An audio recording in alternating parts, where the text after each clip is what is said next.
Question concerns the timing, I guess really the rhythm of the play in terms of how Julie Taymor was able to stage it using the devices of cinema. It's, you know, Titus was long. It was 2 hours and 40 minutes, and this play originally is close to 4 hours long in its own full, unedited, unexpurgated version.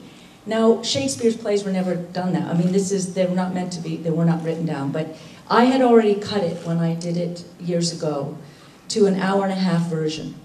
And this is probably a little less dialogue and a little longer because it is cinema.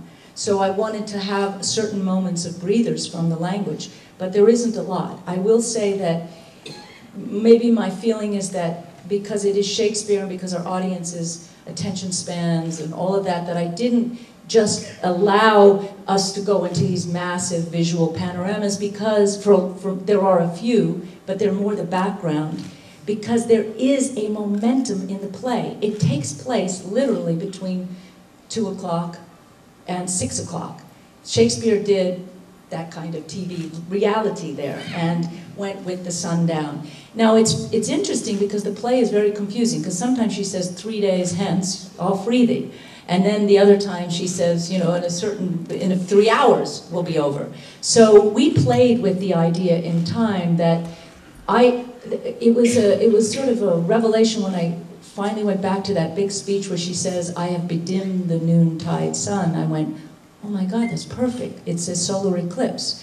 So if I play with the solar eclipse as happening when she starts to do the dark magic on the court, we will be able to go in a more theatrical, highly stylized world. It's very hard to shoot in broad daylight all the time. You don't get any control over it. Your lighting, you know, you can't use lighting. And we were in landscapes where you couldn't bring the lighting anyway. We were on cliffs and, you know, winds and rains. I mean, that's real stuff. There's nothing that's not real in the nature. But it was wonderful to be able to pull this sense from the script itself and then go into this landscape and then shoot in green screen or blue screen later on for some of the more highly stylized moments that are in the minds, the madness of the people. I don't know if that answered the timing thing, but it's not far. The language has a rhythm, and you can't change that. That would be the same on stage or in film, because it has a natural rhythm that the actors perform. Question about the closing track, which is sung by Beth Gibbons. Why did you choose Beth Gibbons? I don't know if you know Beth Gibbons, but she's the lead singer of Portishead, a fabulous group. Well, to be quite honest, that speech, the last speech of Shakespeare's play, was cut from the film. I never shot it with Helen.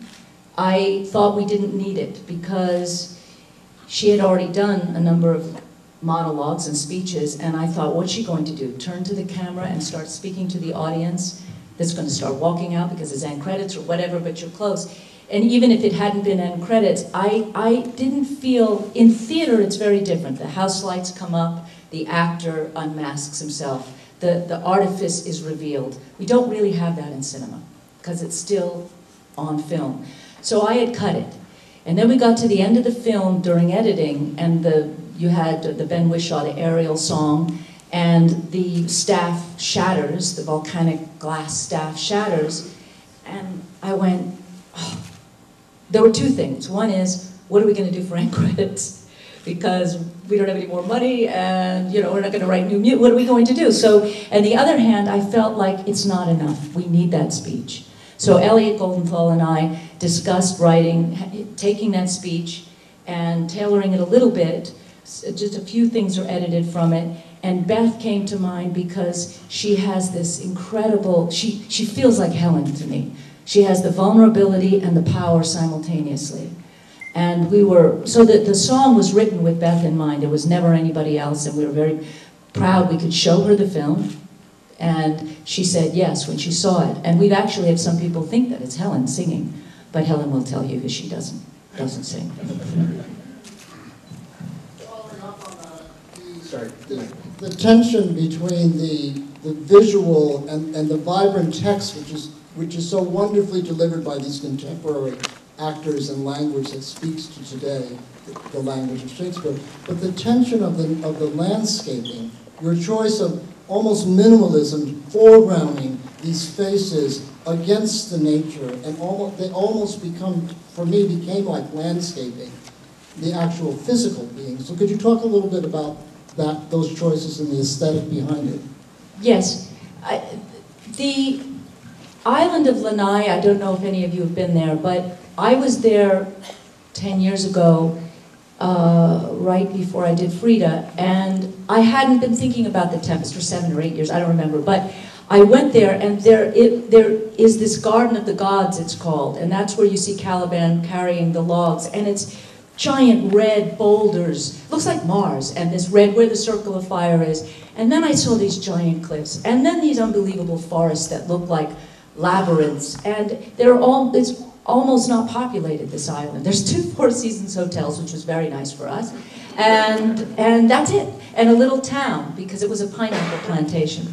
But it's so beautiful and so small that I just went, oh my God, this is the island of the Tempest. This can be done. There's not one palm tree in the film. You know, when you think of Hawaii, you think of Blue Lagoon or something, you know, or Lost. But you don't think of what I think is the most gorgeous part of Hawaii, which is the volcanic landscape.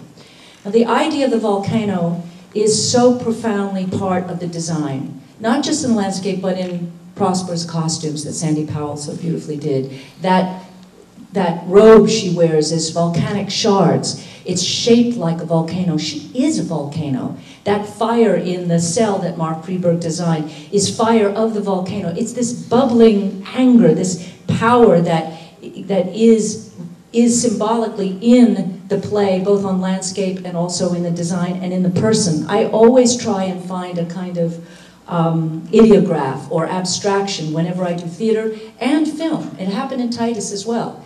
But if you just sort of shoot in landscapes, you really do have to do what you said, which is use the actors as the foreground, and the landscape is a character in this. For instance, the lovers, the 2 lovers. This was hard to find. I loved a film when I was a lot younger called Woman in the Dunes. And I never lost this love for this film where the 2 lovers were down in a pit and everybody was watching from above and they couldn't get out because it forced them into that incredible sexual moment. Here we found this gorge, this incredible gully, and it was red and romantic in the sun. That's natural daylight, and Prosper is up there, but it does that. It pushes the 2 together. They're down in there, and every piece of scenery was used to represent the inner landscape. So when the king falls asleep, we're in this incredible ironwood forest that really we would get lost in. It was straight lines, but it would hide. You know, you're doing a conspiracy here. We needed to hide. We needed to find places for the actors to hide, for those characters to go.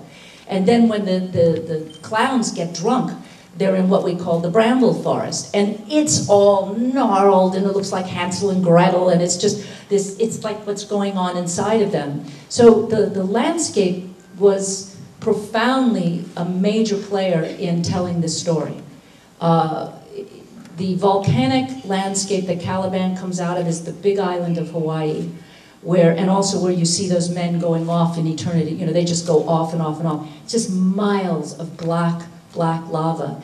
And Caliban says, here I'm stymied in this hard rock, while you do take from me the rest of the island. And you needed to show that it was a barren, unfertile landscape that he was made to live in, that was his cell, that was his. But if you noticed inside, we had beer bottles and, you know, a lot of debris from humanity all inside his cell in black oil slicks underneath.